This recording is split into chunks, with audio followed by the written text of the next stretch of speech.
George Galloway, and the mother of all talk shows. Welcome to the Open University of the Airwaves with George Galloway. The old world is dying.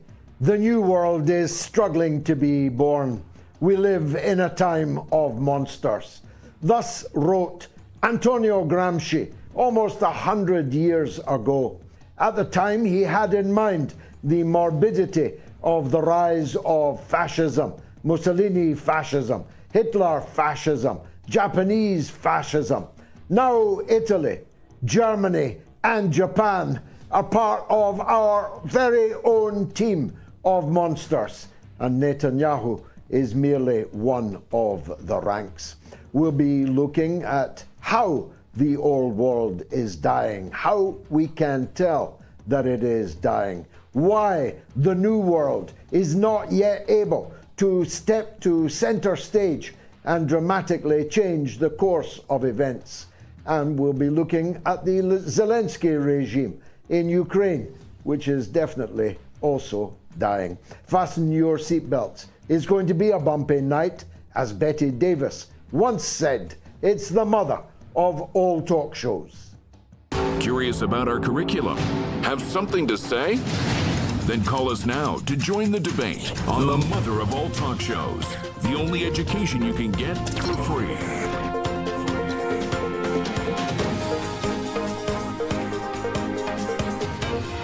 George Galloway, the mother of all talk shows. With George Galloway, the world is our classroom, and you're welcome to sit in and join the seminar.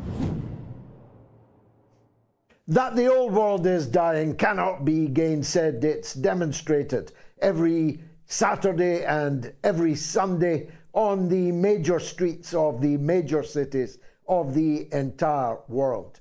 The population of all Western countries, everyone, including the United States, are demanding a ceasefire in the slaughter of the people in Gaza, overwhelmingly children and women being slaughtered in unprecedented numbers. But their governments are deaf, dumb, and blind to the protestations of their own public and apparently bereft themselves of a conscience.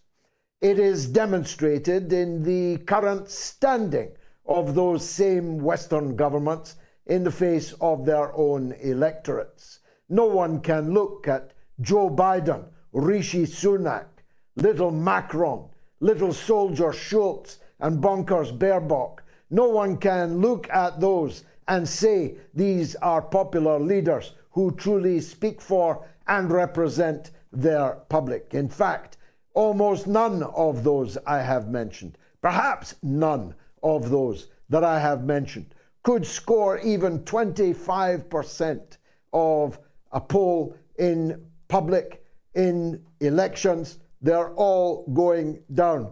Little Ruta, the little Tony Blair monkey, has gone.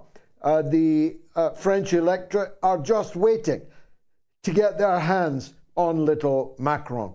It's very unlikely that little soldier Schultz and bonkers Baerbock will even get to the starting post. The German government, a two-headed monster of the Greens and the so-called Social Democrats, can barely muster 30% in the opinion polls between them. And they are now exploring means by which they can outlaw their opposition. A process which is occurring now in all of the Western countries that I have mentioned. Joe Biden, unable to win a presidential election, seeks to put in prison his main opponent. Indeed, an opponent outstripping him in the public opinion polls just a year before the American presidential election. The fact that his main opponent is almost as bonkers as him, the fact that his main opponent has completely lost his moorings in the face of the atrocities taking place in Gaza is immaterial for my case. My case is that these Western countries are now so dysfunctional that they are seeking to imprison and/or outlaw their opposition. In Britain, a very substantial effort has been made all week, thwarted only by the refusal of London's Metropolitan Police to go along with it, threatening to ban an entirely lawful demonstration of hundreds of thousands of people who have already begun setting out for London for what may be the biggest ever demonstration for Palestinian rights. The government concocted an entirely synthetic culture war, arguing that marching in a different part of London, hours and hours after the commemorations of the armistice at the end of the First World War, marching miles away hours later for an armistice was somehow an insult to the memory of the fallen in the First and Second World Wars. Not that the presence at these ceremonies of the main war criminals of the 21st century was not a desecration of the sacrifice of the fallen.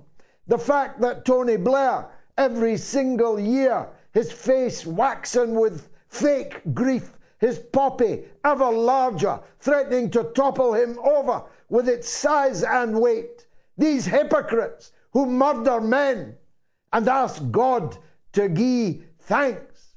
This monstrosity of a collection of British warmongers at the head of the armistice celebrations or commemorations, that's not any kind of insult to the dead, but people marching for a ceasefire, for a settlement, peaceful, diplomatic, political settlement to a murderous conflict that is, according to the British government. And they put up their oh so achingly anti-woke, anti-cancel culture libertarians to argue for the shredding of yet more British liberties.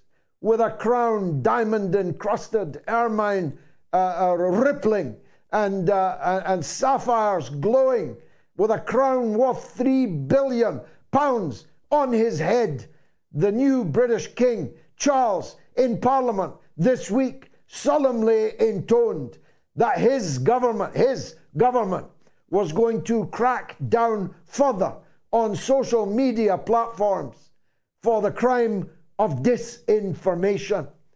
But of course, their problem is not with disinformation. Their problem is with information, which has broken the monopoly that they have held on the narratives that underpin their wars and many other aspects of their programs for government.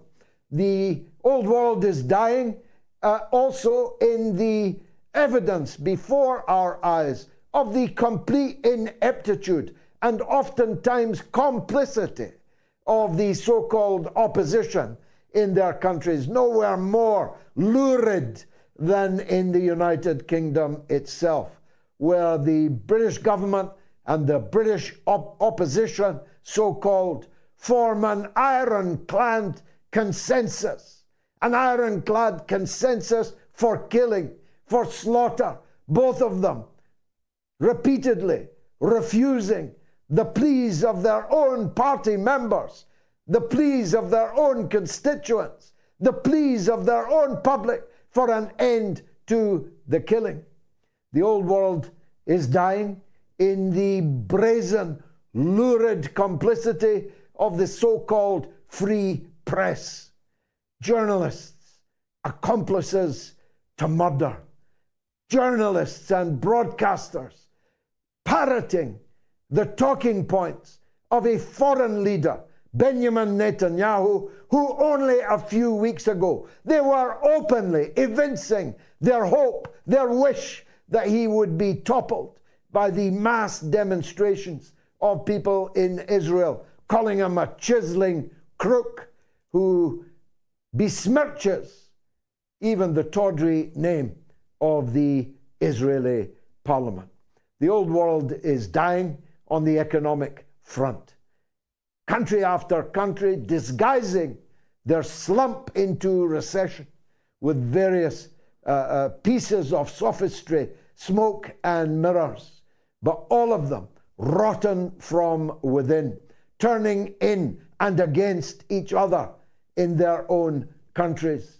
A Dutch auction going on in Germany between the parties as to who can be the meanest to Johnny immigrant, Johnny refugee, who obviously is the reason for the parlous state of German politics and the German economy. It couldn't be their own government after all. It couldn't be the allies and friends of their own government after all that pushed Germany into economic and political suicide.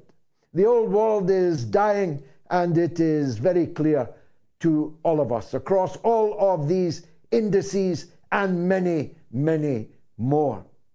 But I need to turn to the shortcomings of the New World. It's been oversold, including by me. It's been oversold, this tectonic shift in the balance of power in the world. The BRICS has been oversold. The rise of China and Russia and Iran have been oversold. They are able and have adjusted their narrative, their rhetoric, very significantly indeed. China in particular, what it's saying now about the massacres in Gaza are leagues away, leagues ahead of what they would have said only 3 or 4 years ago, the last time, in fact, that this happened.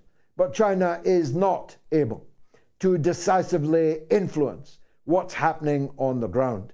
It is not able to tell the United States that it must tell its client state that it arms and funds and shills and propagandizes for, vetoes for, in every international fora. China is not yet strong enough to be able to tell the United States, halt and desist.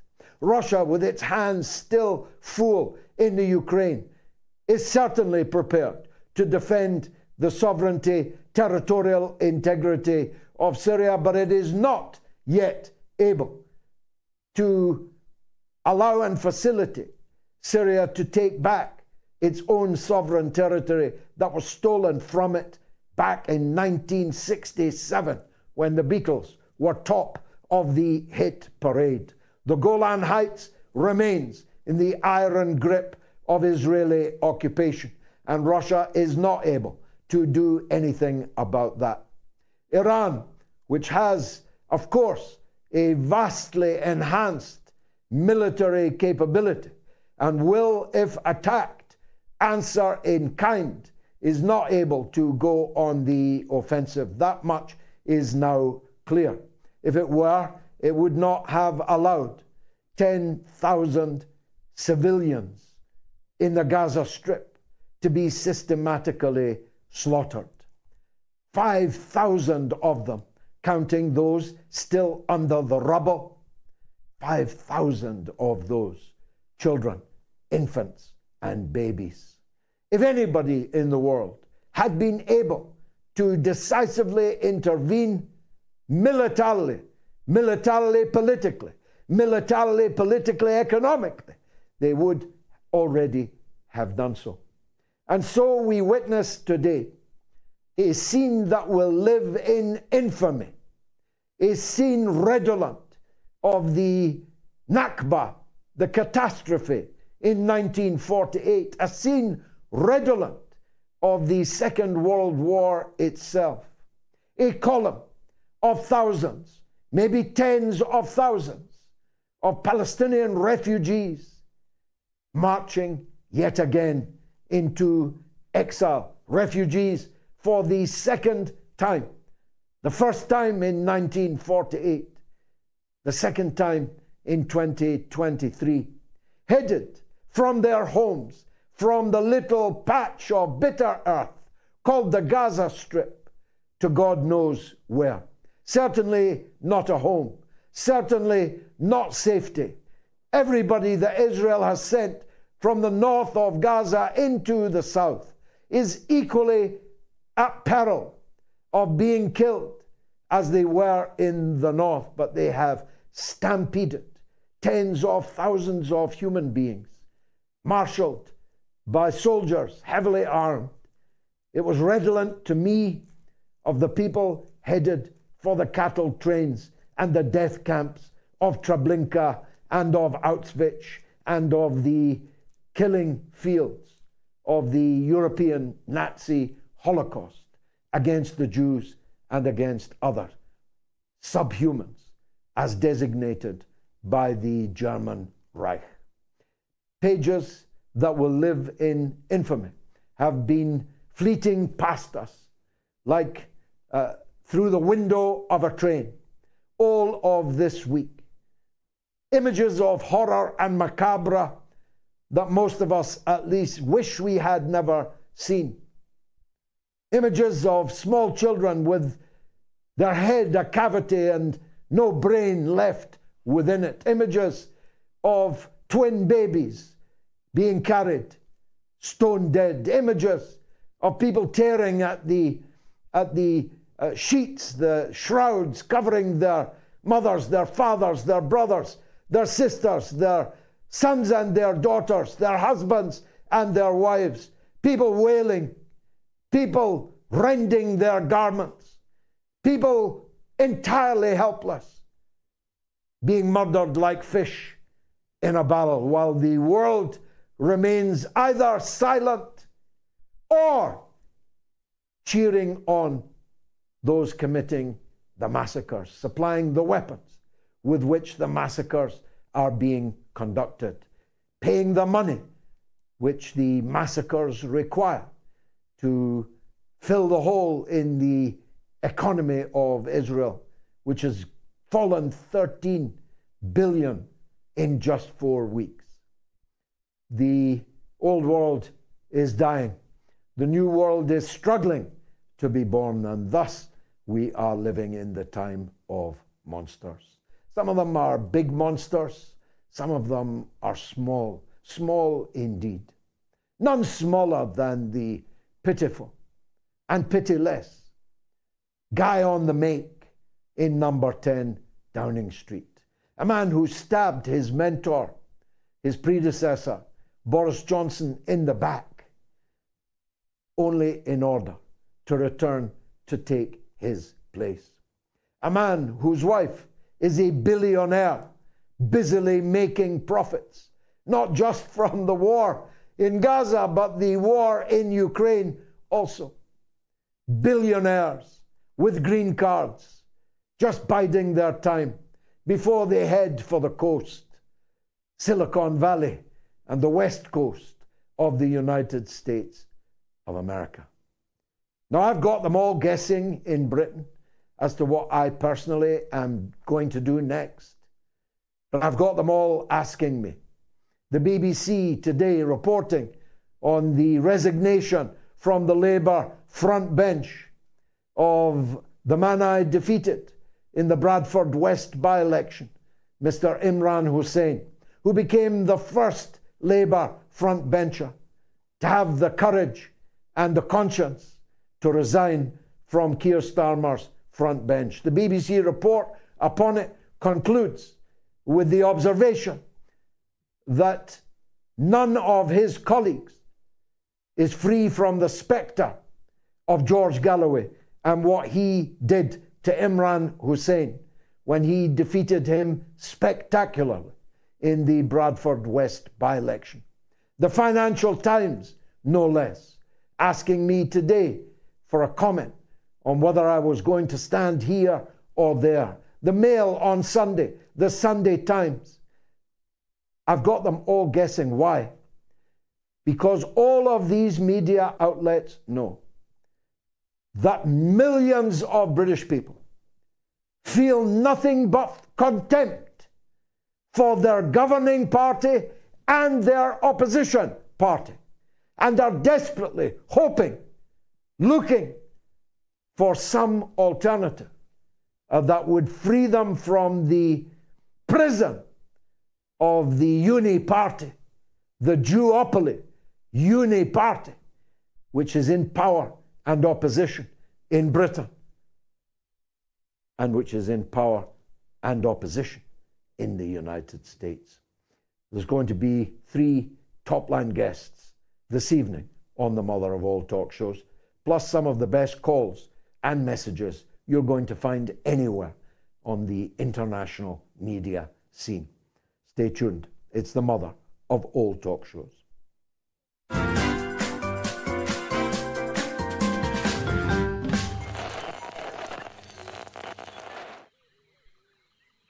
The airwaves. This savannah is a rigid dichotomy of fact and fiction. As Vischer says, the Twitter sphere where the slightest misjudgment can spell being cancelled. One species rules over the airwaves through its ability to adapt and survive in even the harshest environments. The George Galloway.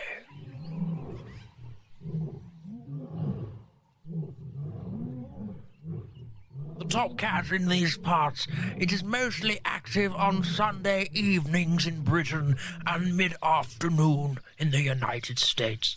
It seldom roars during the day. Most notable for its wide variety of headdress, it protects these parts from the mainstream media. You can catch this fine specimen on the mother of all talk shows. Don't pick a fight with it. They've been known to bite back.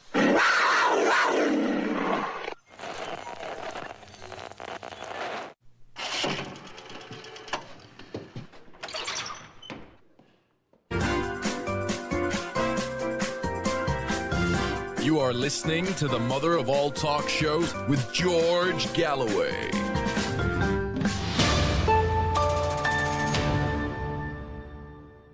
Now we're running a poll, as always. Should Netanyahu be indicted for war crimes? 26,670 people have voted in this poll already, and I'm only now announcing it. Should Netanyahu be indicted for war crimes? You can vote on my Telegram channel, t.me/George Galloway, on my Twitter handle, blue tick George Galloway, on the YouTube community stream poll, and on the YouTube stream itself. If you're watching on the YouTube stream, please like the show, please subscribe to the channel and press the bell so you're informed of future broadcasts. Overwhelming so far, but we need the biggest number of votes cast as is possible. The phone numbers where you can comment on anything I've said or my guests say or didn't say that should have been said. Here are the numbers, free of charge. In the UK and Ireland, it's 08081965522. That's 08081965522. Free of charge, toll free in the United States and Canada, +1 844 944 3344. That's +1 844 944 3344. And in the rest of the world, which, let's face it, is most of you, though you wouldn't think it most of the time, it's 44203 966 2625. One of the signs of the old world dying is the phenomenal growth, God bless them all, of Jewish opponents of Netanyahu and the bombardment and ongoing siege of the people of Gaza. It's true everywhere in the world, but it's nowhere more true and more significant than in the United States of America. And we're honored tonight that our first guest is Rabbi David Mivasair, who is one of the leading voices of this growing, burgeoning phenomenon of Jews for justice for the Palestinians. Rabbi, thank you very much for joining us. What lies behind this tremendous growth, do you think? I'm watching Jews leading the occupation of railway stations. I'm seeing Jewish figures, recognizably Jewish figures, seizing the initiative, popping up before Blinken's face or behind his head with the placards and so on. There's a new militancy amongst Jews for peace. Tell us about it. I think it comes out of very authentic Jewish demands for justice and for peace, and standing with the underdog and doing what we can to help, and also recognizing a lot of Jewish responsibility, because this is all being done by the state that claims to be the Jewish state. And many of us, including myself, for years supported that state. Many of us have lived there for years. Many of us have family there. So I think we feel a strong responsibility to do everything we can to end this current slaughter and go beyond that and really work toward justice, equality, and freedom for everyone. I'll say it, everyone, from the river to the sea. Everyone should live in equality. Amen. We're more familiar with the ultra-Orthodox opponents of Zionism. They say it's a nationalist ideology which has nothing to do with Judaism. We're more familiar with secular Jews who are, if you like, culturally Jewish, historically Jewish, but not really practicing the religious practice of Judaism. And you represent a third stream, in a sense, don't you? You are religious, you're not ultra-Orthodox, you're not secular, but you're equally determined.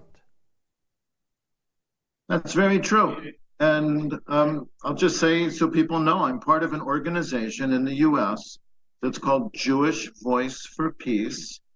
You can find us online at jvp.org. There's over 200,000 of us. And among those 200,000, there's something like 60 or 80 rabbis like myself. I'll just say modern rabbis, progressive rabbis, who are organized to be a rabbinic council. And we, on October 18th, we led kind of a takeover of a congressional office building. And a couple dozen of us rabbis were arrested, over 300 Jewish people were arrested. There's over 3,000 of us out in the street, in Independence Avenue on Capitol Hill, like blocking the street and holding it for hours. So, George, when you say there's like a rising tide of Jews getting involved who are somewhere between what you described as ultra-Orthodox and secular, you're quite right. Yeah.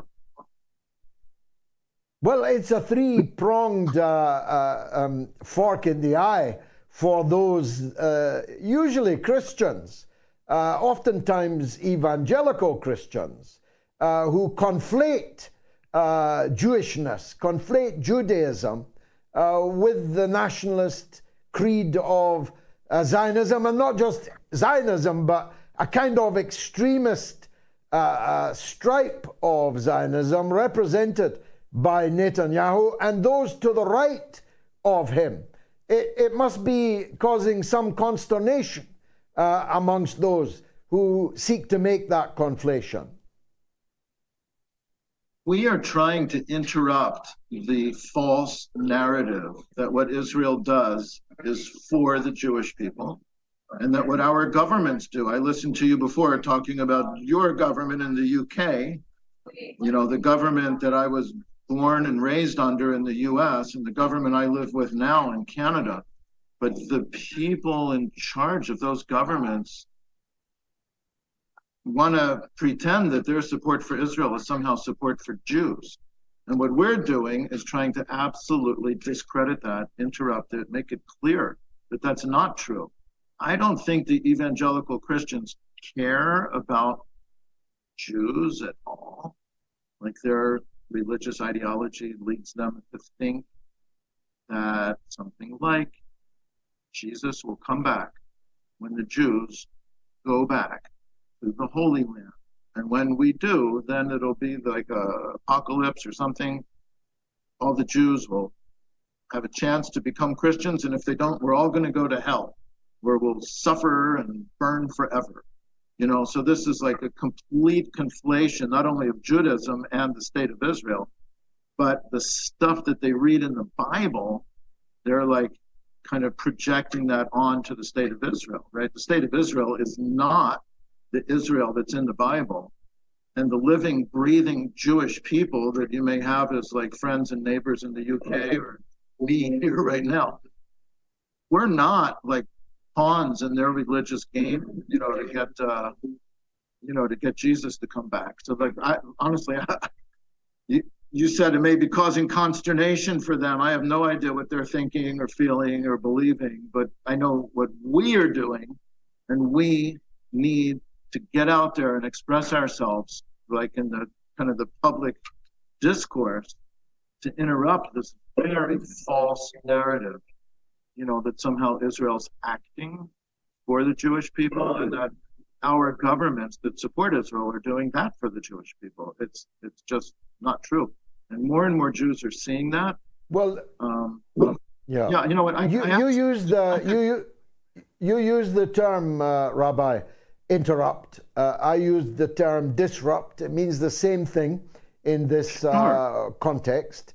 But I have made the journey literally several times from Armageddon to the gates of the Gaza Strip. It's less than 100 miles from Armageddon to Gaza. And these people in the United States are trying to make us take that trip, make that journey in the opposite direction for reasons which have nothing to do with care for the Jewish people, whom, as you rightly put it, they would have put to death if their end of times were to be heralded by events such as we're living through now. Well, I think that's all true. And of course, they have no regard for Palestinian people. And we're all as valid as people as anyone else, as each other, as them themselves, right? We all have a right to live and to be free and to be in safety and to live our lives. Yeah. So, you talked about kind of let me just throw in something that may be helpful for your listeners. And there was a poll done in the United States in the spring of 2021 by a very legitimate organization called the Jewish Electoral, I forgot the last word of it, but it was just a completely legitimate poll. You can find it online to look at Jewish Americans' attitudes about Israel. And of all Jewish Americans, they said something like 35% agree that Israel is an apartheid state. And at that time, which was more than 2 years ago, 35% of Jews in America agreed that Israel is committing genocide. And of Jews under the age 40, this shocks me, 20% responded that Israel does not have a right to exist. And I believe that poll is valid. First of all, it's just a legitimate poll done by a polling company that had no interest in the outcome whatsoever. And second, I live in the Jewish world. That's who I live among. That's who I talk with. It's my family, my friends. And it sounds like that poll reflecting what I see. And again, it so contradicts the messaging that's put out by the central Jewish organizations in the UK, in the US, and Canada, and elsewhere. They're the Jewish community supports Israel. And if our members of parliament or whatever, if they don't comply with that, the Jews are going to be very upset. And, I recommend anybody that wants to know, just look up this poll. I'm sure people will be as we are speaking, Rabbi. Where does this all go, in your opinion? There are pictures tonight. I don't know how long they stayed on the beach, but they were on the beach.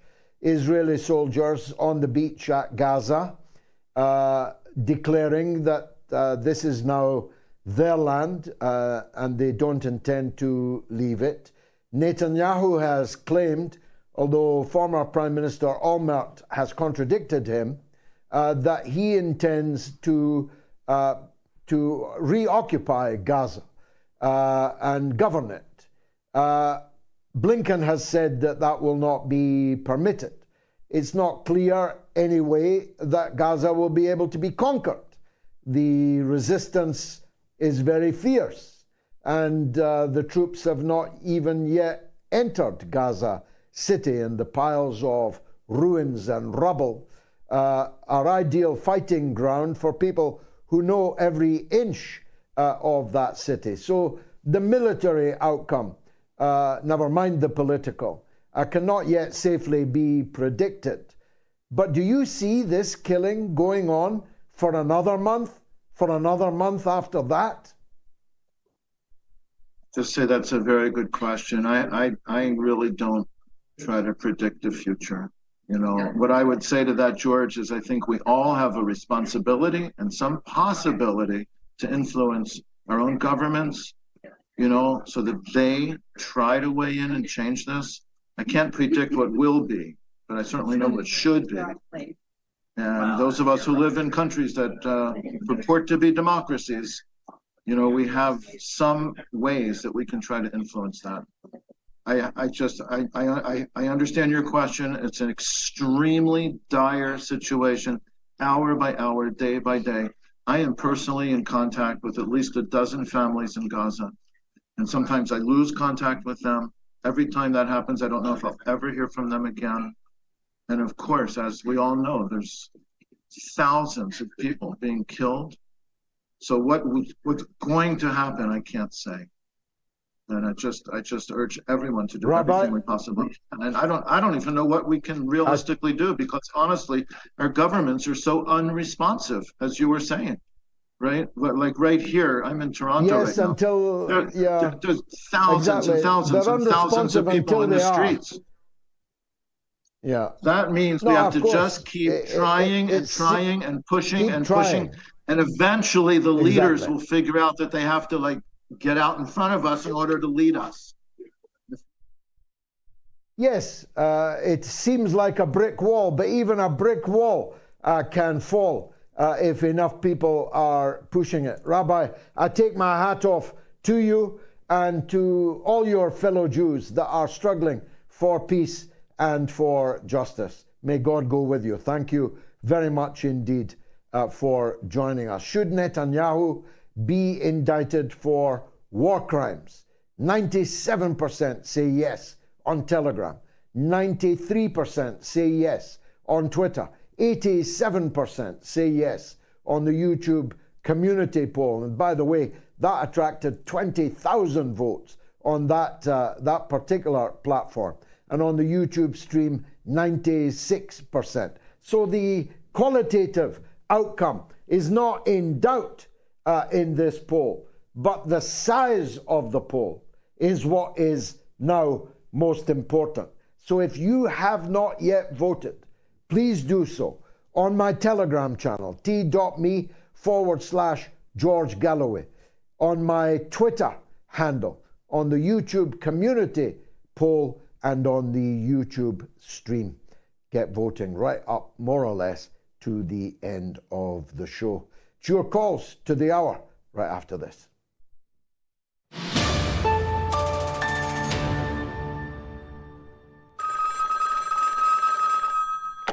On the line is a Rose in Texas.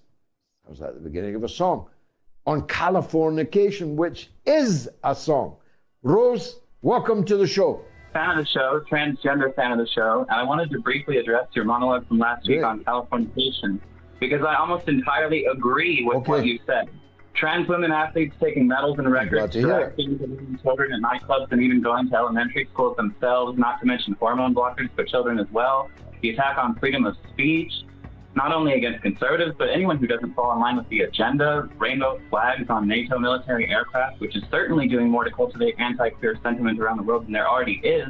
All of that makes me sick. So because I don't believe in incest, bestiality, necrophilia, and pedophilia, I'm basically culturally right-wing by today's standards, even though less than 5 years ago, I'd still be left-wing.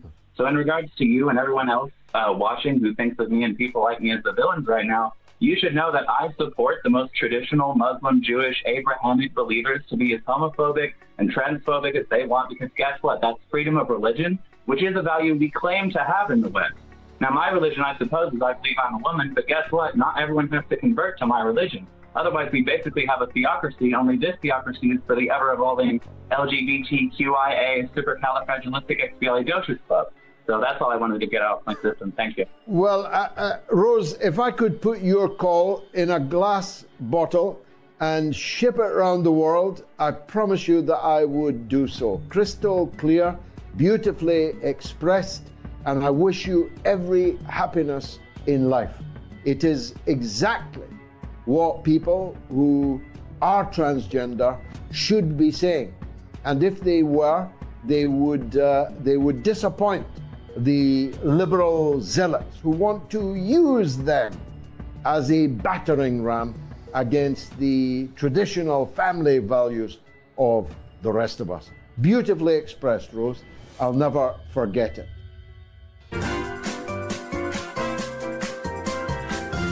You are listening to the mother of all talk shows with George Galloway.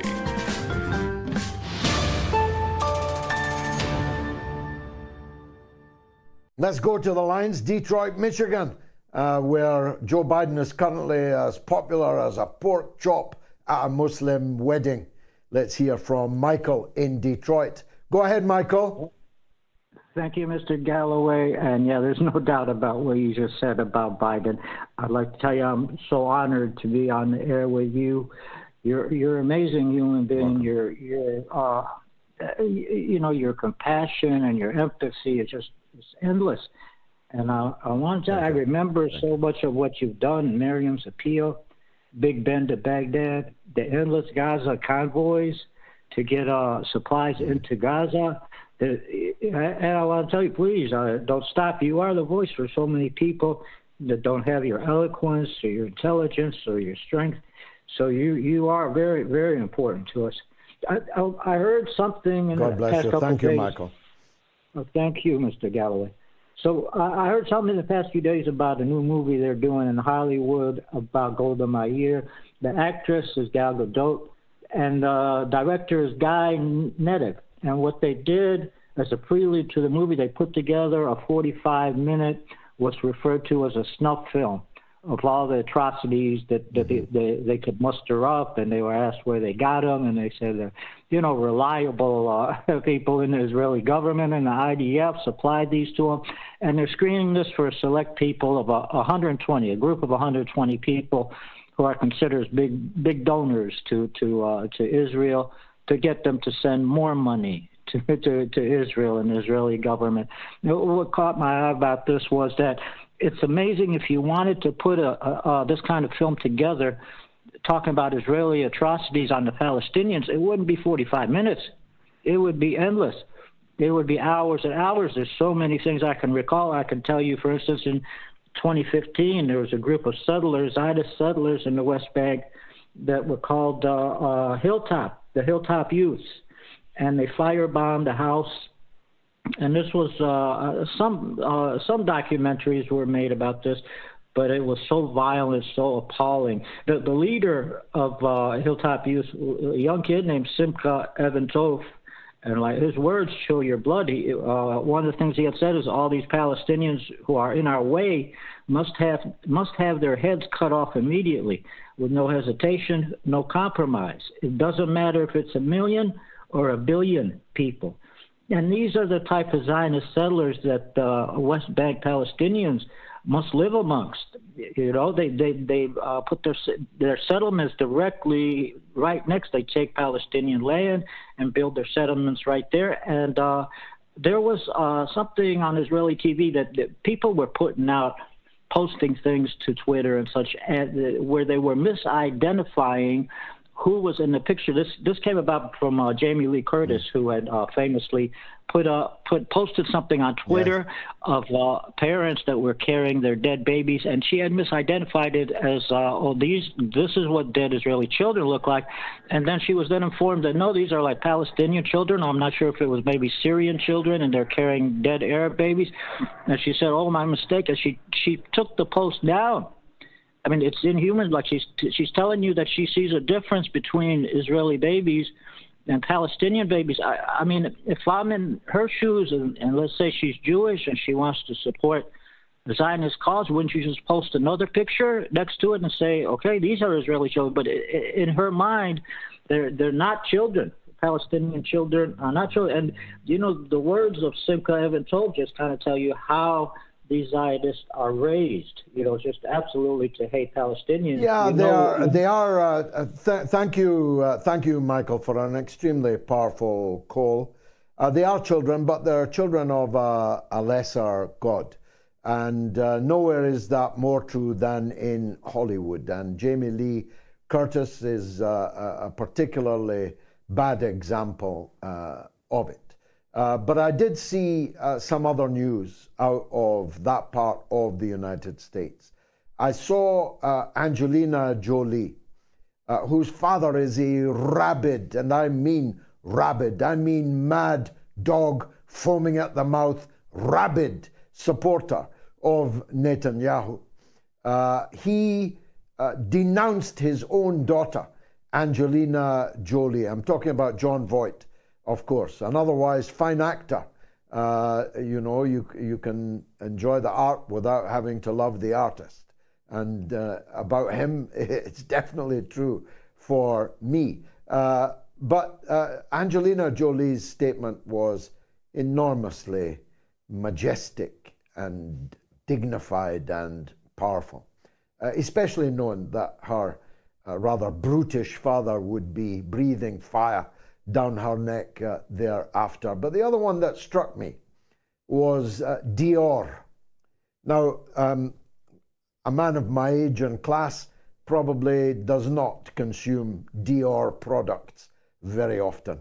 But I knew that Bella Hadid, the extremely beautiful daughter of a Palestinian father who was driven out of Haifa, not just by an Israeli settler, but by the Israeli settler he had invited into his home and sheltered. How about that one? The Israeli settlers who he sheltered in his house in Haifa turned round and drove him out of the country. And he became, in time, the father of the Hadid sisters, both of them extremely successful supermodels, and Bella Hadid, the face of Dior. Dior just dumped her, sacked her from her position as the face of Dior and replaced her with an Israeli model because of the comments that Bella Hadid had made defending the land of her father, defending the cause of her father. And I think any self-respecting person watching this should now dump Dior. If I had a Dior product, I'd smash it and dump it right in front of this camera right now. I'm asking all of you to dump Dior. Never buy it again. And dump whatever product you've got. Take a picture of yourself doing so and put it on social media. Send it to me and I will make sure it is amplified. Dump Dior and defend Bella Hadid, Angelina Jolie, and all these very fine people who, in the teeth of really vicious hostility, John Cusack, the actor, vicious hostility, are standing up for what's right, and may God reward them for that. Should Netanyahu be indicted for war crimes? Get voting.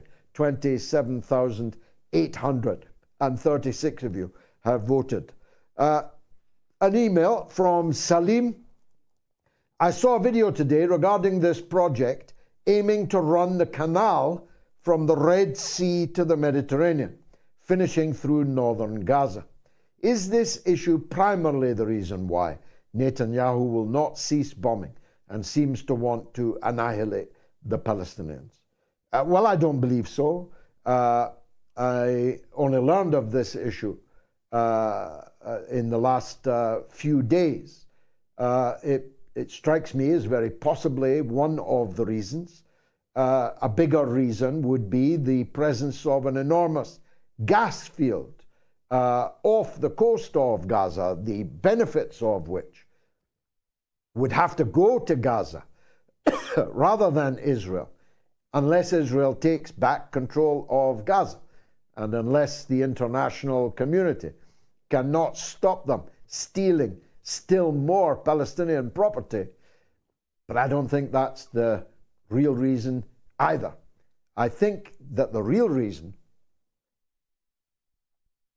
is Zionism, is the desire, the ambition to control, and they're openly stating it now in videos, all of Palestine, all of Lebanon, and actually some of them are restating the slogan that is represented on the Israeli flag by the two blue lines. Star of David in the middle, two blue lines. What do these two blue lines signify? They signify that the land of Israel stretches from the Euphrates in Iraq to the Nile in Egypt. That's a big piece of land. That's a lot of Arab countries. Doesn't seem likely they'll be able to pull it off.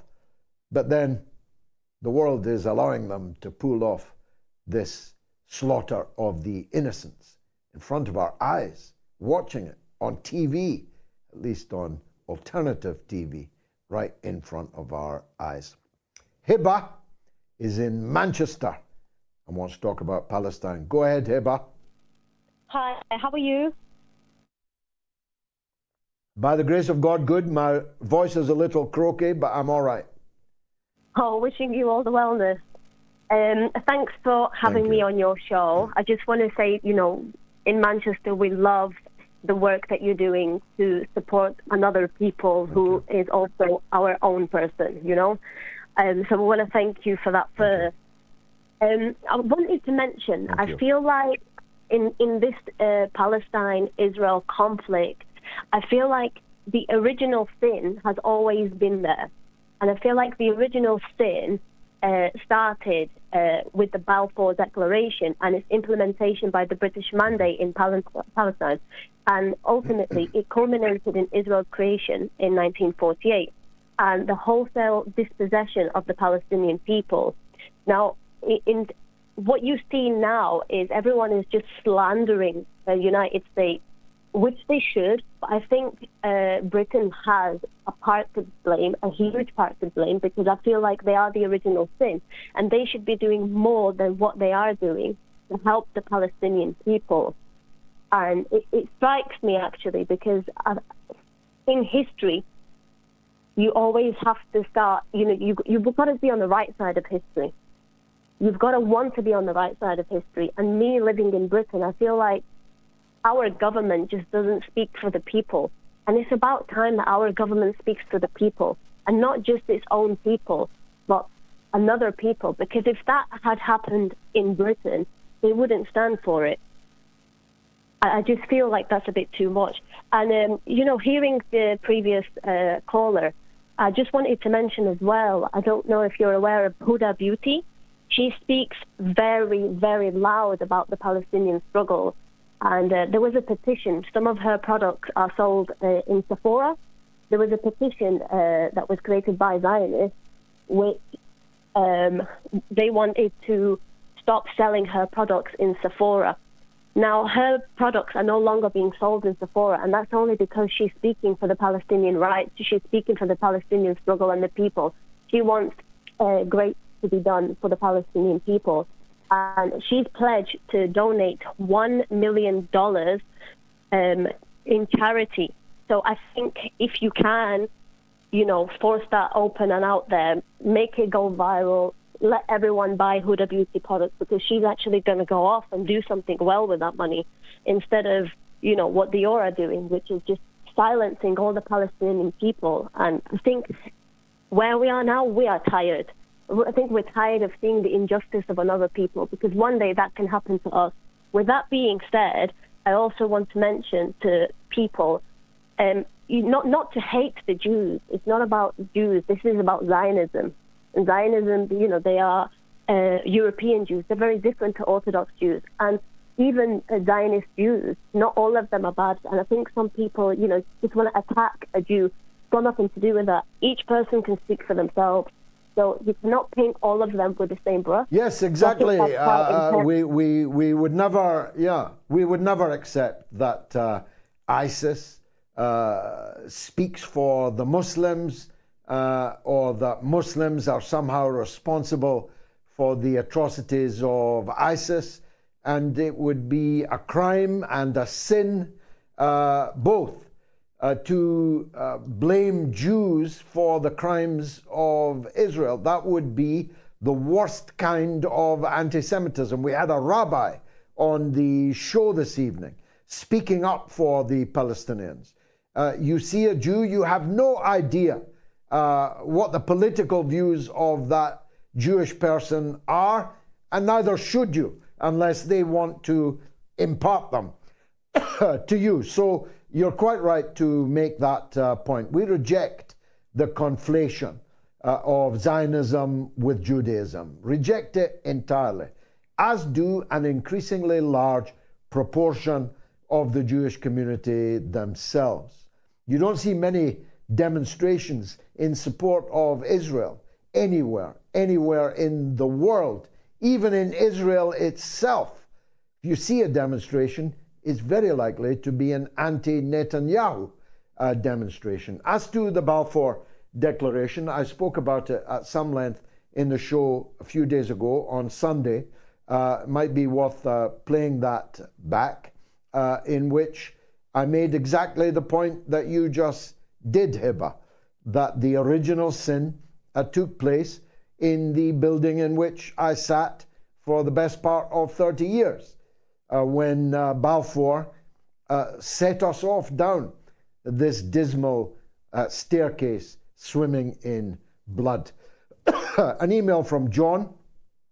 Most certainly, if the Beatles were to write and try to release back in the USSR today, they would risk arrest in the UK with its bizarre anti-terror laws. Where would we be without your show? Thank you, John. Thank you from me. Majid is in Blackburn, where all kinds of political change is underway. He wants to talk about protest. Go ahead, Majid. Certainly. How are you, George? Long time I've been watching the show. First time I'm ringing. Excellent. You're most welcome. Thanks. Right. I would like a couple of points. If we're going to do a protest on Saturday, I would love it if on Saturday the people who can't make it a day of charity, visiting older neighbours, tending their lawns, doing their shopping, dropping some food off, painting a fence or something, anything in remembrance of the Palestinians, showing our true nature as Muslims. Because as far as I'm concerned, as we look around now, we've been portrayed as Islamist fundamentalists, which, if you know Muslims as you do, George, it couldn't be further from the truth. Right, the other point I would like, violence begets violence, or the love conquers hate. This cycle has been continuing for 75 years. Like I said, if you look in the Declaration, it says you should protect the rights, civil rights and religious rights of the existing people. That's what Balfour put in that letter. So as a duty to the Palestinians, Rishi Sunak has a duty of care to the occupied, not the occupier. And perfectly put, Majid. Perfectly put. If they ever read past the first paragraph of that Balfour Declaration, they would indeed see the paragraph which states that nothing shall be done which shall prejudice the rights of the existing peoples. In other words, the existing peoples being the Palestinians, who now have no rights and virtually no land. And that which they had is busily being taken from them. Thank you for that suggestion, a good one, of what people should do on Saturday if they can't get to the march. But my advice would be to do everything possible to be on the march. It's vital that everyone is there on Saturday in London. Coming up next, the one and only, and I mean one and only, Katie Halper. Stay tuned.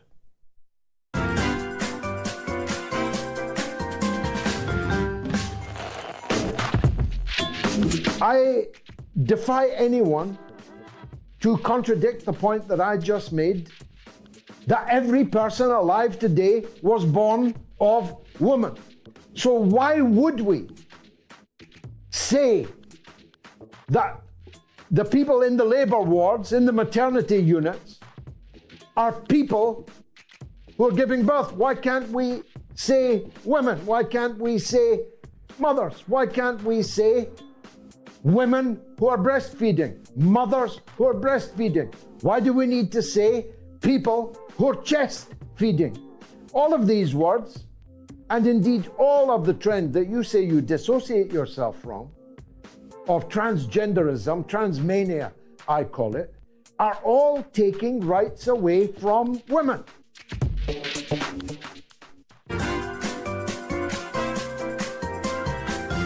You are listening to the mother of all talk shows with George Galloway.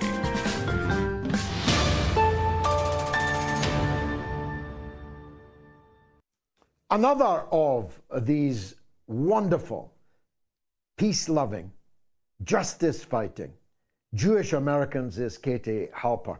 She has a huge platform, a huge reach. She's known by the entire progressive political currents in the United States. And she has just discovered, as we all are, that so many of the protestations of progressivism on the left do not stretch to the people of Palestine. And so many of the protestations of belief in free speech and opposition to cancel culture doesn't apply to all conservatives in all situations.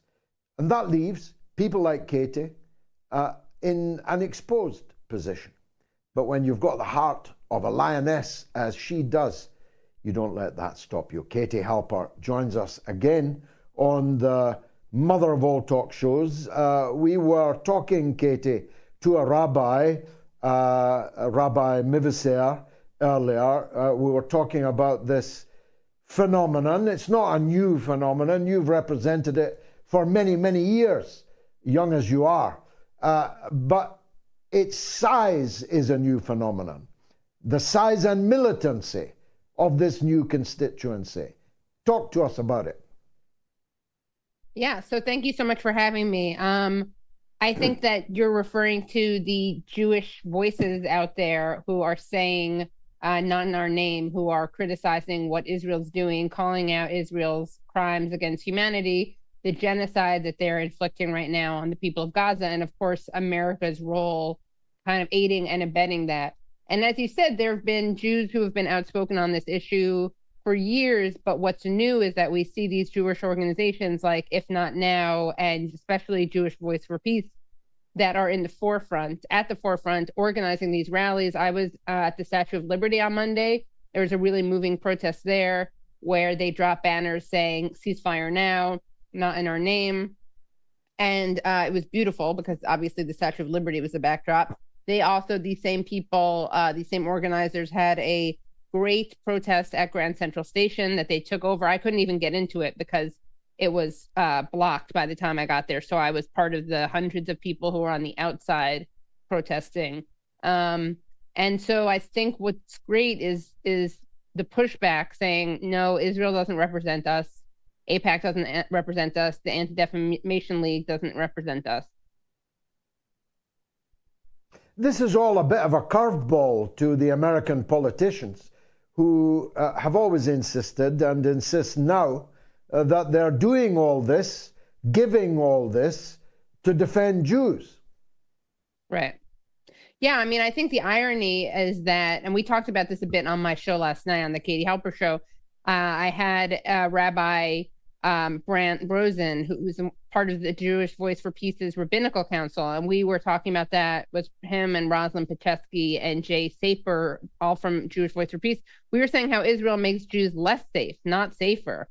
They've existed and they've fear-mongered and tried to make it so that Jews feel like they need this ethno-nationalist state to feel safe. But I think it's becoming clearer and clearer that actually Israel, by claiming to represent Jews and doing these things that are so horrific that anyone who has any compassion for Palestinians sees as what they are, which is crimes against humanity, crimes against international human rights law, war crimes, that doesn't make Jews safer to be associated with this government that, again, claims to speak for us, but in fact doesn't. And of course, the other irony is that it's an anti-Semitic trope. Oh, sorry. Oh, I was just going to say the other irony is that it's an anti-Semitic trope to suggest that all Jews support Israel, right? The dual loyalty trope. The people who always claim that Jews and Zionists are the same thing, those are kind of rabid anti-Semites who constantly refer to Jews as Zionists. They use those terms as if they were interchangeable. And then the government of Israel, and then AIPAC and the ADL. Those are the groups that make it sound like Jews and Zionists are the same thing, and obviously they're not. And that's why it's so great to see all these Jews out there saying we as Jews oppose what Israel is doing, not in our name. And you know, there's nothing Jewish about what Israel is doing for people who embrace the values of secular Jewish identity. There's a tradition of radical internationalism. There's a tradition of tikkun olam, which means to repair the world. And then for religious people, there's a lot in the scripture that also opposes this kind of imperialism. Of course, many Jews are not Zionists, and most Zionists are not Jews. Yes, that's also we've really got important. a perfect example in the duo, maybe the trio, if we include Kennedy, running for president. The three leading candidates, you might say, for president. Two of them are Roman Catholics, and Donald Trump is God knows what. But they are utterly gung-ho. I mean, Israel could not ask for more berserk, unconditional, unequivocal support than being offered by the whole of the mainstream American political spectrum. Yeah, I mean, Biden ran as someone who was a moral alternative to Donald Trump, right? He ran as the guy who wasn't going to do the Muslim ban, wasn't going to build a wall. He's done some of the wall. And he clearly does not see Palestinians as human beings. I mean, if he did, he wouldn't be silent about what Israel's doing. He wouldn't be providing them with legitimacy, moral legitimacy, political logistics, financing, and of course, arms. I mean, we are complicit in this, in these war crimes, and it's horrible. And I can't imagine what it must be like to be a Palestinian and see how not only does Israel want to literally drive you out, ethnically cleanse you, but all these other governments are complicit in these crimes. I think that's why it's so important to be speaking out, because we need to show that it's not okay, that our government doesn't represent us when it does this, when it aids and abets Israel. And Jews need to be speaking out and saying, Israel doesn't represent us. That government that does not literally represent us, obviously. I don't pay tax dollars to Israel. I pay my tax dollars to America. But I'm indignant and outraged at both of these governments for the crimes that they're committing. And on the one hand, I am paying my taxes to them, and they're committing crimes with my tax money. And then on the other hand, they are claiming that I have some connection to this government that, again, does not represent me and does not represent my Jewish values. Let's and talk the question about the I have right also for is a how moment. many more. Yeah. No, go on. Oh, I was just going to say, it is, what's shocking is that there are people for whom Israel can absolutely do no wrong. I keep seeing these crimes, blowing up a hospital, blowing up a refugee camp, and I keep expecting people to say, okay, now they've gone too far. I've been blindly loyal and blindly supportive of Israel. But now that I've seen this, and now that we have social media and we get to see the images right away, and we have this immediacy that we haven't had before, I keep expecting some people to have these aha moments. And it's incredible that there are people for whom Israel literally can do nothing wrong. There's not a single thing that they can do that they won't say, oh, that's just Israel defending itself, even though everyone knows this isn't self-defense. Quite. Let's turn to the right for a minute. Kennedy and Biden having been correctly damned.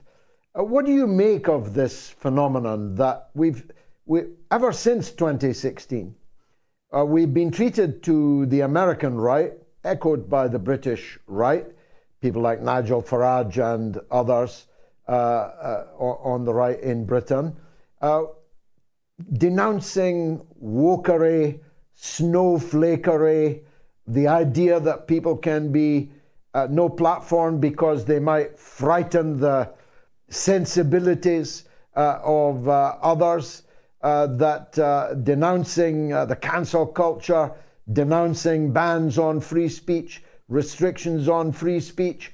Like a switch 4 weeks ago, the vast majority of these very same people have been determined to cancel everyone who raises a critical voice about what Israel is doing in these circumstances. I mean, I've never seen a U-turn performed quite so perfectly ever in my life. Right. Yeah, they're either total hypocrites who don't believe in this stuff. Well, either way, honestly, let's be honest, there's no either. They're hypocrites. The only question is whether they are hypocrites who are just embracing the critique of cancel culture for opportunist reasons, or they're morally inconsistent and believe in things until it comes to Israel-Palestine. I mean, on the left, you have this phenomenon called PEP, which is Progressive Except on Palestine. So I guess on the right, you have, I don't know, PEP 2, which would be Principled Except on Palestine. I mean, I disagree with the right, obviously, but it is instructive to see that these people who claim to be, as you said, kind of, who claim to criticize people's snowflakery and hypersensitivity, and who claim to critique cancellation and deplatforming are fine with it when it comes to Israel-Palestine. So they're exposing themselves as well. The Congress exposed itself yesterday. The first person to be censured by the House of Representatives was censured for tabling a bill for the abolition of slavery. The second person to be censured was a Democratic Congresswoman of Palestinian ethnicity who was censured by the Congress for standing up for her own people. Tell us about that. Yeah, I mean, I'm glad you brought up that first person who was censured, because I think it shows that Rashida Tlaib is in good company, right? When she was censured along with someone who was an abolitionist who was censured for violating a gag order in the 1800s for daring to speak out against slavery. But you have members of the Congress who voted to censure this woman, the only Palestinian American member of Congress. These same people who are daring to censure her and accusing her of standing for genocide, which is not true. These same people actually are calling for genocide. These same people leading the charges, you have Republicans who have compared Palestinian civilians to Nazis. You have another one who said Palestine would be flattened like a parking garage. People who are not only making genocidal statements, but they're funding the genocide that's happening right now. And all Rashida is doing that they hate is she's putting a literal human face on Palestinians, because this government doesn't want people to see anyone, to have a face that they can match to all these Palestinians who are being ethnically cleansed, who are being bombed, who are being orphaned. These over 10,000 Palestinians by now, and it's probably higher. Children, women, you know, I was watching this doctor from Doctors Without Borders talking about this acronym, WCNSF, I think, Wounded Child, No Surviving Family. Can you imagine these kids who are, the only ones to survive a bombing, and then they wake up or they come to or they get out of surgery and there's no one left in their family. This is what our government is paying for right now and doing and providing. And these people have the gall to censure the one person who's standing up and speaking out on behalf of Palestinians in a way that's consistent and principled. And again, they're afraid of her because they know that she puts a human face on this, and because they know that the American people are demanding a ceasefire, and they know that the people who oppose the ceasefire do not represent their constituencies. So they can't have this person standing out there because she is basically showing them up as the opportunistic hypocrites and genocidal maniacs that they are. Katie, how can people follow you? How can they support your work? Well, you can go to youtube.com/The Katie Halper Show. You can follow me on Twitter at Katie Halps. That's letter K, letter T, HALPS. Patreon.com/The Katie Halper Show. We've been doing a lot of great shows with guests. I had an all-Jewish panel the other day. I've had on Norman Finkelstein to talk about this, Ali Abunima at Electronic Intifada. And I'm going to keep focusing on this issue because it's so important to talk about it. And because mainstream media, you know, thank God for shows like yours, which debunk all these talking points and this Hasbara and actually give people who have the truth to say a chance to speak. So I want to thank you for being part of that movement. I also had on Craig McIver last night, who resigned from the UN over their failure to advocate for Palestinians. So yeah, that's what I'm working on. Everyone, our whole audience is hereby instructed to follow Katie Halper on all of her platforms. God bless you, Katie. And if I ever dressed in Dior, if I ever had any Dior products, I would dump Dior. I just don't have any Dior products, but I symbolically dump Dior. What are they? What I'm flying blind here. Is Dior perfume or makeup or both? They're or what? perfume and clothing. They're couture. You know, they're high fashion. Christian Dior, yeah. Okay. Yeah. I thought Luckily, Bella Hadid was magnificent. Bella was magnificent in how she stood up for herself, didn't you think? Yeah, amazing. And it's so pathetic that these people literally have to go to AI to create the kinds of statements that they want, because they can't, of course, like compete with what she's saying. So they need to literally fake it. Beauty inside and out. Katie Halper, thank you very much indeed for joining us. YouTube comment. IC says, Tommy Zionist Robinson back on Twitter. The timing is impeccable, isn't it just? Katie Hopkins and Tommy Robinson suddenly back on Twitter, just at the height of the war. An email from Tony. Of course, the ICC should indict Netanyahu, but they won't. Fear of the US will leave them paralyzed, like the UN are too. That's from Tony. We're going to take a break, and then we're going to talk to someone who has been directly and personally affected by the events that we are talking about on a scale that few anywhere could match. Stay tuned.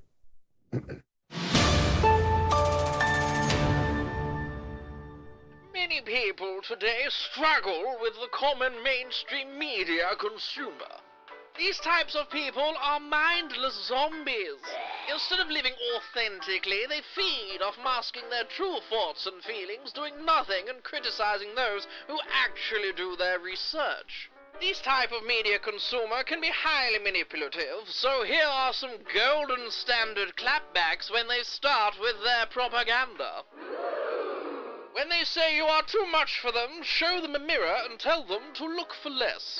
Draw a diagram of where your business is and their business is, to visually show them they are in the wrong area. When they say, please watch this clip from this reputable BBC journalist, remind them that there are no longer any reputable BBC journalists, and to instead watch the mother of all talk shows for some real journalism. The next time you encounter a brainwashed zombie, hold your head high and know their obsession to eat your brain is masking their jealousy of your confidence, your freedom in self-expression, and most importantly, your authenticity. Keep listening to learn more on the mother of all talk shows.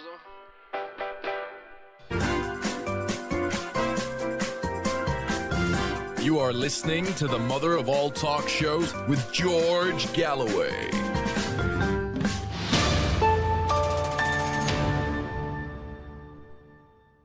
Should Netanyahu be indicted for war crimes, yes or no? 28,530 people have voted. You've got about 25 minutes left to vote. You can vote on my Telegram channel, t.me/George Galloway, on my Twitter, on the YouTube community poll, and on the YouTube stream. It's overwhelmingly a yes. But will that make any difference? Our next guest, Ahmed Alnaouq, has lost a very significant, substantial part of his family. And I have been following his losses day by day.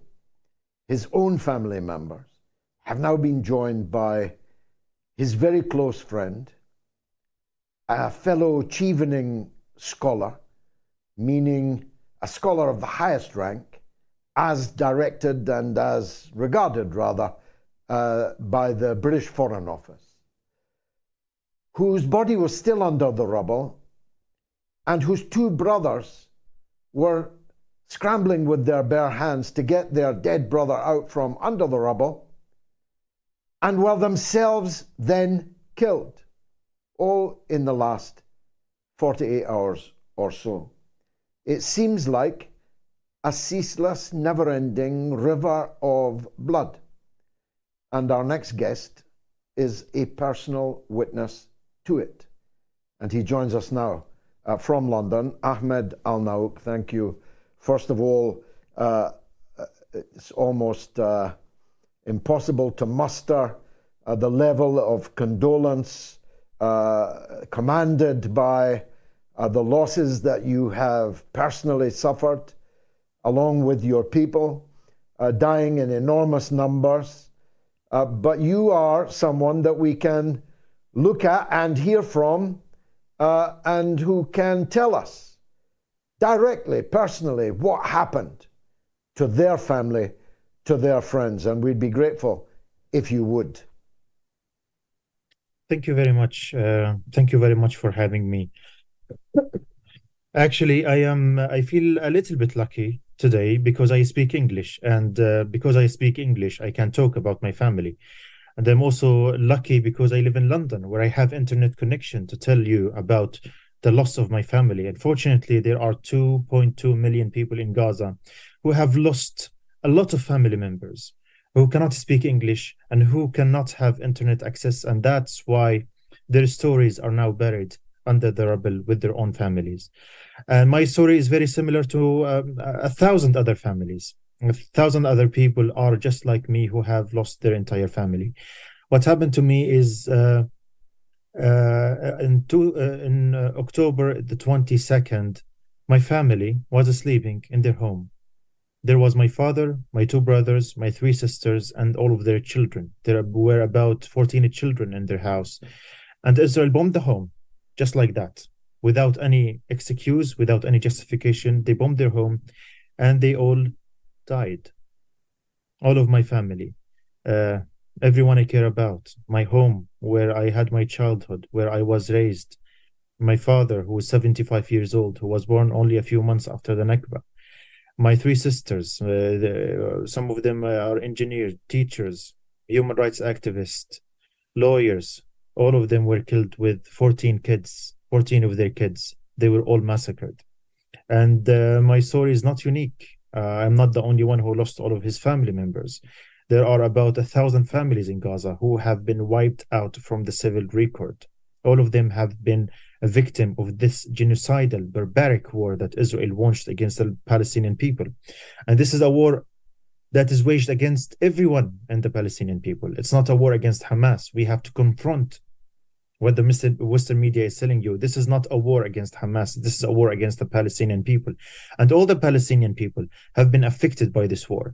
And the worst thing that happens to the Palestinians right now is not only killing them, it's also starving them.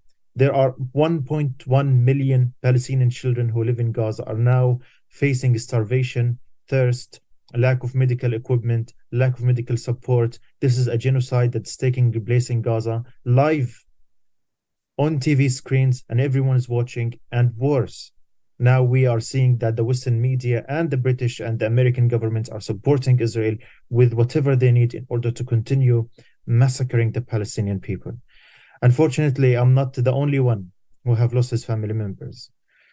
As I said, another 1,000 families have been wiped out from the Gaza Strip. More than 15,000 people have been killed already in the Gaza Strip. More than 50,000 people have been injured. The situation in Palestine is very difficult. It's very dire, and we need some action, and action now. This is a terrible dilemma. Should people spread themselves out in a perhaps vain hope that some will survive and continue the bloodline, or should they gather together and all die together? In your family's case, they all died together. And are you the last surviving member of your family in that case? Well, actually, I have always been very proud that I have a very big family. I have 8 siblings. Israel killed 6 of them, and there are 3 survived now, me and my 2 sisters. My 2 sisters live in Deir el-Balah. They're bereaved, they're heartbroken, they're under bombardment right now. So I'm very lucky to have 2 sisters left. Israel killed six siblings and my father, and also Israel killed my mother 3 years ago, not directly, indirectly, because she had cancer and they refused to give her the permit to travel to receive a treatment. This is our life, and I'm very worried. I'm sick worried about my 2 other sisters who live there, and no one is safe in Gaza. So I'm just literally waiting for the news from them. I lost contact with one of them for 10 days now already. And the other one, I could talk to her from now and then, and they're very scared and they're still under bombardment. I don't know if they will survive, or if they will lose, or if they will die. I don't know. Tell us about your friend, the distinguished medical doctor, who was not only himself with his family killed, but now his 2 brothers trying to recover his body have themselves also been killed. This is my friend Mivasair. Mivasair is like a brother to me. We are best friends, and I love him to bits. He's a very noble man. He's a very distinguished man. He's very talented. We were both selected to go to the UK to receive the Chevening scholarship. Chevening is an FCDO scholarship that is given to young leaders from the countries, in which they provide us with a master's degree scholarship to study in the UK. And Mivasair and I were selected to come here to study our masters in the UK. So Mivasair was a medical doctor. So he did his master's degree at King's College London. He was specializing in women and children health. And then at COVID time, when the country was locked, he chose to come to Leeds, where I lived, and he stayed at my flat for 7 or 8 months. We lived together during these 8 months, and all the memories I share with him are pleasant memories. I never had any unpleasant memory with him. He was kind, he was lovely, he was always cheerful, he was always laughing, and he was very, very talented. He was very, very, very talented. One of the smartest people I know. He was very hard worker, and he never ever belonged to any political party whatsoever. He was dedicated to his education, to the medical career that he had. And then after he finished his master's degree, he even got the tests to be a qualified doctor in the UK. And after doing the test, his father called him and he asked him to return to Gaza because he was very attached to his father. And just like that, he went back home. He got married to the love of his wife 3 months ago only, and he was having a successful life. He came to London 2 months ago to do his honeymoon. He was very happy with his wife, and we spent some good time together in London. And then he returned to Gaza. He said he can't leave Gaza. He's very attached to Gaza. When the war started, he was very scared. We were communicating all the time on WhatsApp, and he was telling us how scared he is, how disappointed he is from all of this world that allowed Israel to do these massacres. And then he said something that I could never forget. He said sometimes during this wartime, he would be chatting with his family, maybe having a dinner together, and cracking some jokes here or there to stress release the pain and the suffering that they're willing. And then he said, while he have this rare laughter during this war, he remembers that other families were sitting in their home, having the same laughter, sharing the same moments, and then just like that, they're under rubble. He said that his worst fear is that his home is bombed and he's stuck under the rubble while he's surviving, and he didn't die, and he doesn't die. And this is actually what happened to him. 3 days ago, Israel bombed his home, 6-story building. All of his family were inside, and all of them are still under the rubble until this moment. We don't know if he's still alive or dead, but 100% he's dead, because the whole building was flattened, it was destroyed, and he's still under the rubble. His 2 brothers who were not living with him in the same family, they decided to go and to dig with their bare hands in order to retrieve his bodies. And then when Israel saw his bodies, his brothers trying to retrieve the body, they bombed him, and they were also killed. It's a shame. It's a loss. Maysara is a very noble man. He's a very handsome young man. He did not deserve in this barbaric genocidal war. He deserved to live and to have a decent life. There are no words really to follow that testimony. Let me just ask you one final question, if I may. The footage I saw today of what seemed to be thousands, but may have been many more than thousands, of Palestinians being marched under military escort into another exile was redolent for me of many things in history, one of them the Nakba itself, and actually also the Holocaust itself. The people being marched into the ghettos, or in Babi Yar marched into the pits, or in the rest of Western Europe being marched to the railway station and onto the trains. It chilled me. I wonder how it looked to you and what you think it presages. When I saw these images today, the first thing that came to my mind is the Nakba, the second Nakba. 75 years ago, Israel, it wasn't Israel, it was Zionist militias in Palestine. They bombed the Palestinian villages and cities. They killed the people who lived there and destroyed their neighborhoods. And then they forced the Palestinians to leave their homes and lands to make a way for the establishment of Israel. And today, Israel is doing the same thing. They are destroying the Palestinian neighborhoods in the Gaza Strip. They're forcing the Palestinians who live north of the Gaza Strip to move south of the Gaza Strip in preparation to their ethnic cleansing, to the genocide that they are going to put in motion. And the Israelis think that they did it before. They did it 75 years ago, and they will do it again. And they think that the world will let them do that. And unfortunately, it pains me to see that the world is enabling Israel to do another Nakba, another ethnic cleansing, another genocide, another massacre against the Palestinian people. Right on TV, on your screens, everyone is watching, and no one is doing anything. It's actually America is providing Israel with the weapons, with the money in order to do this massacre and genocide against the Palestinian people. It's happening again. History is repeating itself. And the Palestinians have been on the receiving end of this trauma, of this suffering. And the world is watching, and no one is doing anything. Now the Israelis are bombing, killing as many civilians as possible. And they're locking them inside Gaza, asking them to leave from the north to the south, bombing the bakeries, bombing bombing schools, bombing shelters, bombing hospitals. They're killing many civilians in order to threaten and intimidate others, in order to force them to leave their homes and lands and never come back.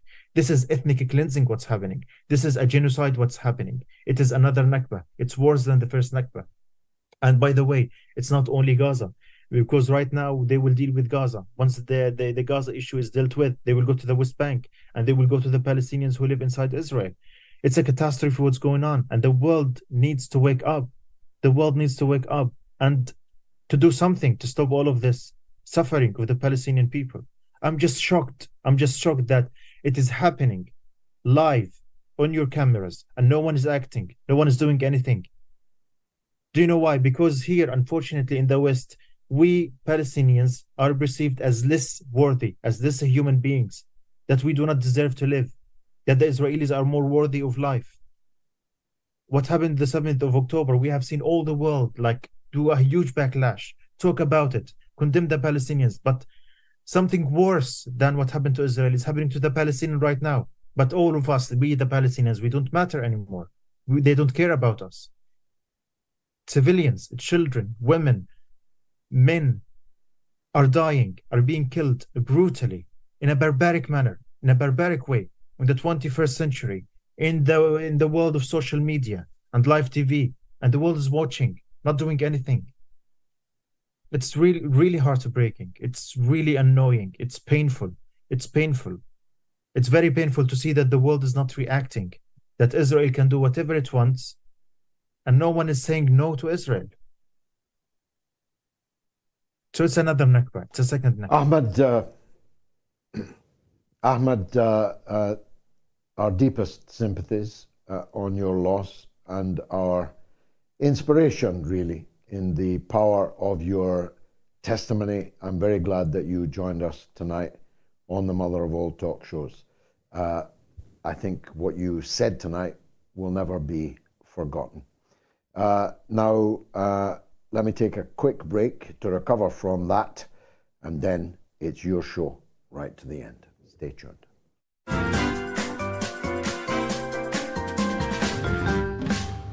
You have to remember back in 2002, 2003, there was a wish by George Bush for regime change. That's what was driving him. Nothing to do with weapons of mass destruction, which of course didn't exist in Iraq. So they had to construct some sort of formula, some sort of cover story in order to persuade the British public that intervention in Iraq was right. Now, David Kelly, as an expert in weapons of mass destruction, knew that this was untrue. He knew that there were probably no weapons of mass destruction in Iraq. That was a guy that could have brought down, the whole system. I reckon you're chaff. You've been thrown up to divert our probing. The Foreign Affairs Select Committee, that parliamentarian briefing, I think that was an indignity to him. We saw it on the news, and my very first thought was shock. Oh my God, you know, this man is in the eye of the media hurricane. He should be protected by that, at least. You've got that on your hands, Prime Minister. Are you going to resign over this? I don't know the details of how Lord Hutton happened to be selected, but what was certainly the case is that he was the right kind of judge to use from the point of view of Downing Street and the intelligence services as well. Of the 21 days of hearing, only one half of one day was spent on discussing the forensic aspects. That is disgusting. We were given the Hutton report the day before it was published, but actually what happened was he went too far. The events of 2003 were disgraceful ones in this country's history, and it's unfinished business. Those responsible for an illegal war, those responsible for the death of David Kelly, have not been brought to justice. There's been no inquest into David Kelly's death. There needs to be one. We need to make sure that those who behaved in a reprehensible way in 2003 are finally brought to book.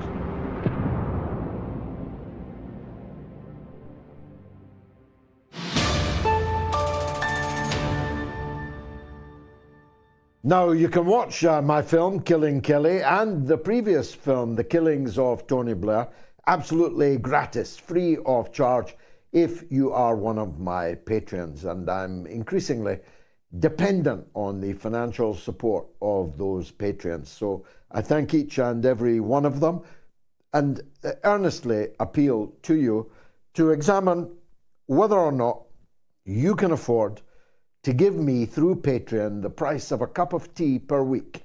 That's all. The price of a cup of tea in a cafe per week. If you can, please do so. Patreon.com/George Galloway. And keep me standing, keep me working. Some comments from my patrons. George Wolfe says the West has been knowingly complicit with apartheid Israel for decades. In the imperialist-dominated world, there's no one enforcing international law. Oh, get with the program. It's the rules-based international order nowadays. John C., who is a MOATS graduate, and that's a higher level of supporter, says Netanyahu is a mass murderer. I honestly believe that he started this annihilation because of the corruption charges he himself was facing. I only hope justice prevails. And Michael Sherry, a long-time patron, says not just the Zionist regime, but all of the Biden crime gang should be prosecuted for war crimes. And a MOATS legend, the highest level of them all, is Graham Briggs-White, who says a definite yes, he should be indicted for war crimes, but like the rest of them, this rules-based order only applies to those not in our interests. The day will come, however, when the empire completely collapses. We all know who they are. Thank you so much, and thanks for supporting me on Patreon, and please try to do so after the show tonight. Now, I'm speaking again tomorrow night at Special War Reports, an initiative of No to NATO, No to War. There's the flyer for it. How's that for a lineup? Katie Halper, that you have just watched this evening. My former parliamentary colleague, now Workers' Party colleague, Chris Williamson. Unity News Network, UNN, David Clues. The first time I met David online, he said that he used to hate me. And I said, thanks for that. Well, he doesn't hate me now, and I don't hate him. And hate, in any case, is a very destructive emotion. We ally with anyone for good, and will ally with no one for bad. And yours truly. So we're, all four of us, addressing you, No to NATO, No to War, at 8 p.m. UK time, 8 p.m. UK time, tomorrow evening, Thursday. Please join us. It's going to be a cracking meeting. I think 1 million people watched the last one, which is makes it the biggest anti-war meeting anywhere in the world since the last one I helped lead in 2003. Ashra is on the line from England, from Middlesbrough, but on Palestine. Ashra, welcome. Hello, George. Can I just say it's a privilege to talk to the legend. Thank you, brother. God bless you. Thanks. I'm a fellow Muslim, and I'm absolutely horrified and disgusted how this genocide is happening day after day after day, and nothing is happening. Yeah, has your MP called for a ceasefire? No, he's been suspended, hasn't he? Andy MacDonald from the Labour Party. He's been suspended. They suspended the MP that had the guts to speak the truth at a public meeting. They lied about what he'd said. They twisted and distorted what he said and kicked him out. Nelson Mandela would be kicked out of today's Labour Party. Tony Benn would be kicked out of today's Labour Party. The Pope would be kicked out of today's Labour Party. Anyone who speaks anything approximating the truth would be kicked out of today's Labour Party. They don't deserve the support of any Muslim. How could any Muslim vote for this Labour Party?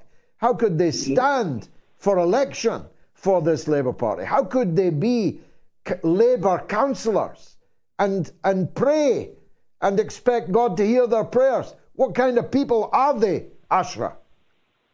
Well, there's no word to describe people like that as and at the end of the day, George, when I see, the likes of hospitals, ambulances being bombed, saying there's Hamas fighters in there, there's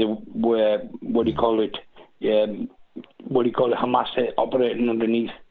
How many lies are they going to go through? Tunnels, the world. Well, we should depart from this.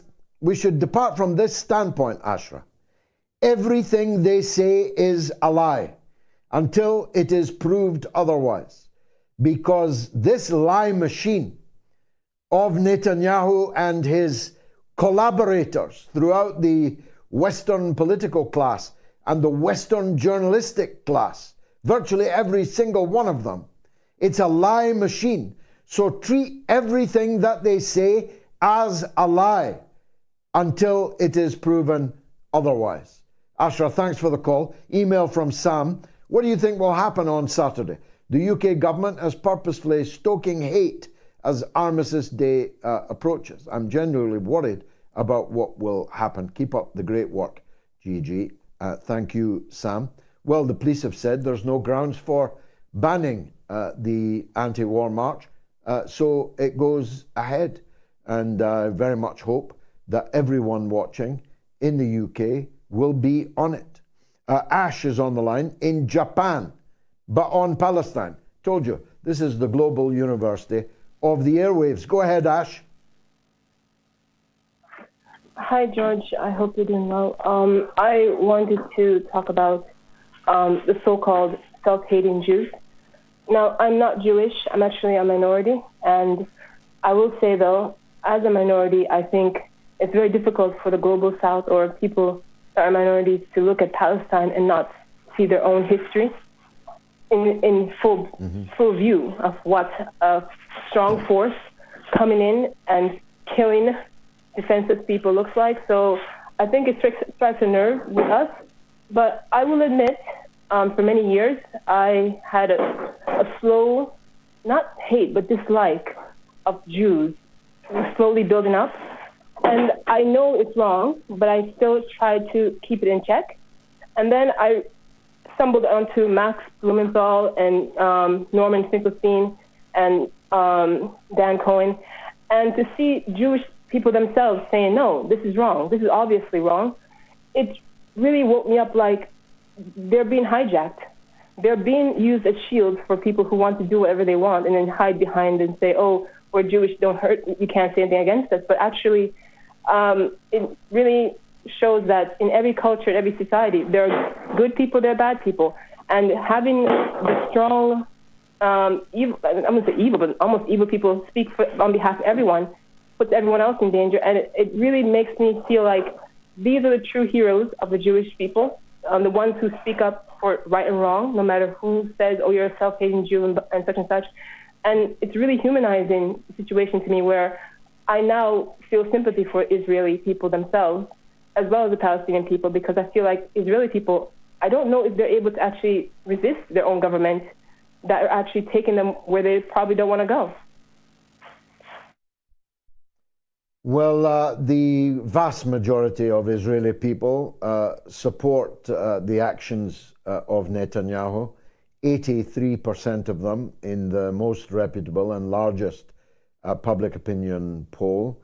There are arguments amongst the Israeli people as to whether Netanyahu is savage enough or whether they have to put someone more savage than him in the driving seat. But that leaves 17% of the Israeli population who, in the teeth of the most frenzied, fanatical, nationalist fervor, for that's what Zionism is. It is Israeli nationalism, nothing to do with religion at all. In the midst of this frenzy, 17% of the population of Israel has remained steady and solid in support of Palestinian rights, at least being taken into account, according to that opinion poll. Their most visible and most eloquent person on the ground is the one and only Gideon Levy, the great journalist and commentator who works on Haaretz, which has an English edition, and he can be read and should be. He's a frequent guest on this show, but there are many others. Professor Avi Schleim of Oxford University, an Israeli in exile. There are many. Professor Finkelstein, as you said, the giant of figure, Max Blumenthal. There are many, many Jews and even Israelis who are heroes of this hour. And it's our duty to amplify what they say, not least to avoid people going down the avenue to hell of hating Jews, because we all know, Ash, where that ended up last time. Email from Charles. My namesake, Charles Roy Naismith, who was consul to Scotland in 1939, received a letter from JFK regarding the war. RFK Jr. is no JFK. He's a Zionist tool. Free Palestine from the river to the sea. Thank you, George. Charles R. Naismith II. Yeah, I shudder to think just exactly why RFK Jr. is taking the stand that he is. I hope, against hope, that it has nothing to do with Jeffrey Epstein. Fra is in Belfast. Let's hear what he has to say. Go ahead, Fra. Hiya, George. Thanks for taking my call. George, I must say that's a very, very, very powerful show tonight. That Palestinian man, my apologies, I can't remember his name, that was just so eloquent, so heartfelt, so to the point, to lose all his family. That man shows no hate for the Israelis or the Zionists. He shows no desire for revenge. I only wish that the Israeli government and the Israeli people could take a leaf out of his book. And I'd like to offer my sympathies and commiserations for his very tragic loss. George, the Congress people apparently stood on the steps of Congress for a photograph, a photo op, where they talked about the 1,400 victims in Israel and never mentioned the people in Palestine, the dead babies and mothers and pregnant women who have had to give birth at the side of the road. But the other thing I'd like to speak about is you mentioned earlier on in the show about the media asking you about, where you're going to stand in maybe forthcoming elections. And I know you've already thrown your hat into the ring for the mayorship of London. I mean, that is probably the most influential job outside of Parliament. It's probably the most important political appointment that anyone in the United Kingdom possibly have. So I'll just encourage not everyone to vote for you, but everyone who supports the Palestinian cause, supports justice and equality in the world, to actually go and canvass on your behalf. I was honoured and lucky enough to canvass for you when you were in West Bradford, when you won that seat, and I'd be honoured when you decide to put forward your candidacy for London to come over and stand beside you and knock doors and encourage people to vote for you, because a vote for you is a vote for justice and equality. It's not actually about Palestine, it's about the new world order that's coming into being that you've mentioned. So I just want to encourage people to get behind you and encourage people not just to vote for you, but to come along and stand beside you and canvass on your behalf and get you elected, where you can have a lot of influence on the money that is in London and the investments that they may have in Israel and other apartheid countries throughout the world. God bless you, Frau. You've been with me on many journeys, including to Gaza itself. I'm still weighing up what I should do in 2024. The mayoralty of London is greatly appealing. It is the most important directly elected position in the country.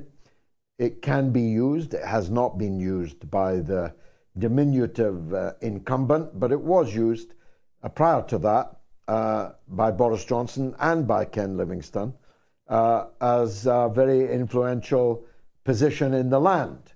And so that obviously appeals. But it's late in the day. It's a big ask. You need to probably, with my entry into it, you'd probably need 700,000 or 800,000 votes to win. And you need to raise a lot of money very quickly. I've got very good supporters and friends. I'll be meeting them soon. And it is a live possibility. As is standing in one or other of several parliamentary constituencies to make a re-entry into British politics that way. And there are many arguments for and against both of those avenues. But the one thing that is for sure, the Labour Party is getting very nervous indeed about me. And that feels good, because so they should. Email, Dear George, would it be realistic to think Netanyahu could be tried for war crimes? Or will it be just brushed under the carpet like the war crimes committed by Tony Blair and George Bush? I don't know. All we can do is fight for it. Whether we win or not is not in our hands. But what is in our hands is whether or not we fight for what's right. And I like to think that the audience of this show is always up for that fight. Thanks, Jason. YouTube comment from Keith. It says they had to do surgeries without anesthesia. Totally insane. Israel is beyond cruel, sadistic. No one deserves this. History will not be kind to the collective West. Now, our last caller buried her husband of more than 60 years this very day, but she's still here on the show. It's the legend that is Norma in Bristol. Norma, that must have been very painful, the final goodbye. Tell us what happened at the funeral today. Well, George, it was a very small, private family funeral, and it wasn't quite what one of my sons thought it should have been, but we didn't have a row. We had a meal, a big meal afterwards. Lovely little piece of music, because my husband was a huge fan of classical music, and it went all right. I mean, the anxiety for me and the boys, I think, and my grandchildren, but my anxiety was huge beforehand. But then, and it was moving, but it was nice to have a meal afterwards and move on, because, I mean, it's the end of my era, really. You talk about a new world. Well, personally, it's a new world for me, and I did want to thank my Twitter friends, because they had a load of good wishes, and I think there was something from you. And so anyway, I put a photo of them when we were married on the Twitter this evening, which just gives me good memories. I keep looking at it, actually. And then tomorrow 60, was it 62 years you were married? Yeah, 62 what years, an extraordinary innings. But never mind. Well, the whole audience hearts will be with you, Norma, and also their admiration that you are here with us on the very day, the night that your husband of 62 years was buried. I hope he's in a better place now, and that you stay with us for a very long time to come, because your wisdom, your homespun, woman next door wisdom is oftentimes the most wisdom that we hear on a show that is generally full of wisdom. Norma, the legend in Bristol, may God bless you and preserve you. Should Netanyahu be indicted for war crimes? Overwhelming 97, 93, 87, and 96% over 3, 7, 13, and 4. Nobody who was in the minority had the guts to call the show and argue their point of view, which leads me to one of my old sayings: some things never change. Well, it's been marvelous for me. I hope that it was for you. I think it was extremely powerful to hear the range of guests that we had on tonight. Some of the things they said will never leave us. The testimony of the Palestinian man brought here by the British Foreign Office as a gifted student, telling us about the death of virtually his entire family, including the 14 children of his sisters, 24 of them murdered in the same house in an instant, leaving him in London, the land of Balfour, the land that gave him a scholarship, complicit and up to their knees in the blood of his extended family.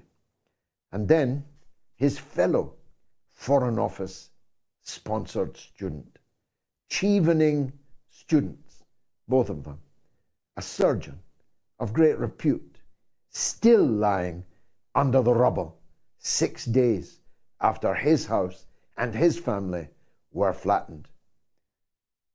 And to add even more blood, the two of his brothers trying to dig him out of the rubble are now themselves dead under new rubble. It's almost impossible to encapsulate the scale of this genocide, but in a way, the picture that fixes it is not all the horrific scarring and maiming and murdering of children, for me, bad though that is. For me, it's the picture of the thousands being driven at gunpoint into exile all over again. Except, in this case, they're being exiled from their houses in a refugee camp and driven to a place where there are no houses at all. No houses, no tents, no food, no fuel, no medicine, no intact hospitals, no still operating ambulances, no paramedics who have somehow escaped the savage attacks upon them, just into the desert. It's almost biblical, isn't it? I've been George Galloway. This has been the mother of all talk shows. I'll be back, God willing, on Sunday at 7 p.m. UK time for the mother of all talk shows. But before that, at 8 p.m. tomorrow night, Thursday, I'll be here on No to NATO, No to War. I hope you'll join me on both of those occasions. Good night.